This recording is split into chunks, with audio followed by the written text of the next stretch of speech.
Hoy, mayroon ng mga pondo yung mga tulay sa Ilocos Norte. Nandoon si Vince Dizon at si Congressman Sandro Marcos at sinasabi nilang nabigyan ng pondo yung tulay sa Pidig, sa Libnawan at sa Istansya para ito'y hindi na maging Super Mario Bridge.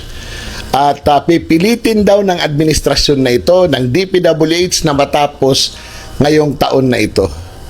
Hindi kami magtataka kung gano'n ang gagawin. Dahil nga gusto ng administrasyon na ito na walang masilip sa Ilocos Norte. Walang makitang masama sa Ilocos Norte. Kaya lang, ito yun.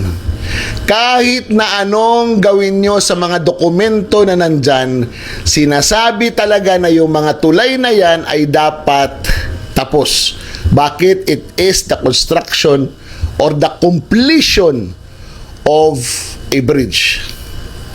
Yun. Kung pinonduhan man ngayon dahil sinasabi nyo phase 1, phase 2, edi dapat naka-indicate yun doon sa unang program of works na phase 1 yun. At dahil hindi, katulad ng Istansya na almost completed at 39 million, ganun din naman yung Pidig. So almost the same amount.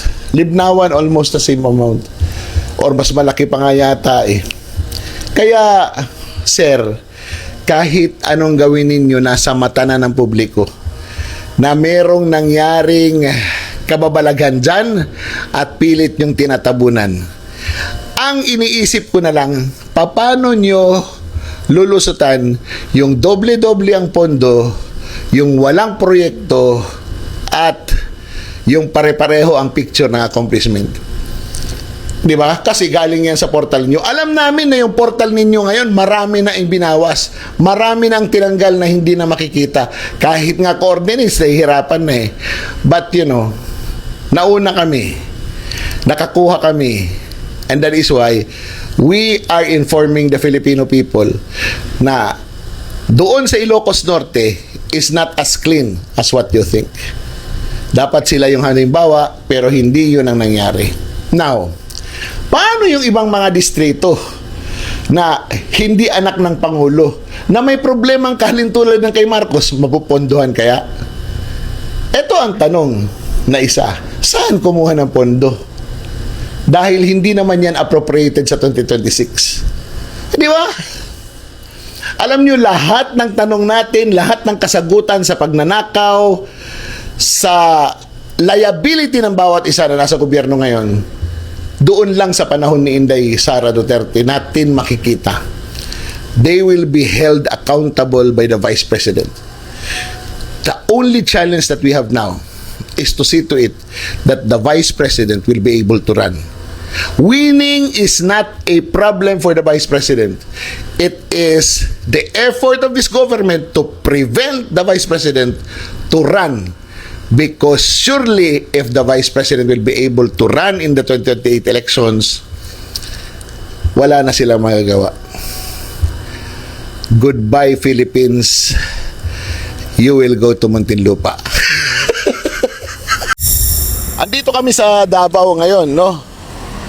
At ang balita namin, baha sa Quezon City, baha sa Metro Manila. Abay, bakit ganyan? Tuwing nagsusona si Marcos, bumabaha. Ano ba ito? Diyos ko Lord, nagiging katawa-tawa kahit na talagang masakit. At ito na lang, Vince Dizon, hindi mariresolba ang problema sa baha ng press conference. Kailangan may gawin. At ang una dyan dapat ay ipakulong talaga yung totoong mga magnanakaw, hindi yung sino-sino lang. Ombudsman Rimulya, aywan ko lang sa'yo, kung talagang iiwas mo pa kay BBM ang problemang ito. Dahil sa bawat baha, maaalala na nagnakaw kayo. Gusto nyo bang magalit? May ipapanood ako sa inyong video. Kaya lang bubulong lang ako kasi nandito ako sa airport eh. Panoorin nyo ang video ito para magalit kayo. So we were supposed to meet the president at the time, but instead, hinarap kami sa tatlong tao. Hindi ko na lang babanggitin kung sino. But we were put in front of 3 people, and they essentially, asked, ano plano mo, ano magagawa mo para sa amin, etc., etc. And then there was one person who's a sitting official now, hindi ko na lang sasabihin, but that's a clue. He's a sitting official now. Sinabi niya kay Pangulo na, sige, suportahan ka namin on the condition that kami yung mamimili ng ES, kami yung mamimili ng Speaker, kami mamimili ng Senate President, kami mamimili ng Secretary, basta marami silang hiningi. Marami silang hiningi. I can imagine them saying, And then when we left the palace, tumingin tatay ko sa akin. Alam mo, kulang na lang papatayin na nila ako. O ayan, nakakagalit, di ba? O, bakit nakakagalit? Gumawa na naman ng kwento ang mga Marcos. Ngayon, ang nagkukwento na si Sandro. Sinungaling yung batang yan, isipin mo. Ngayon lang nila ginawa yung mga nangyari doon sa Ilocos Norte na flood control at sa Ilocos Norte na mga tulay ni Super Mario. Ngayon na natapos na nila, mayabang na siya. Kaya pwede na siya magkwento. Ano ba ang extraordinary doon sa kwento?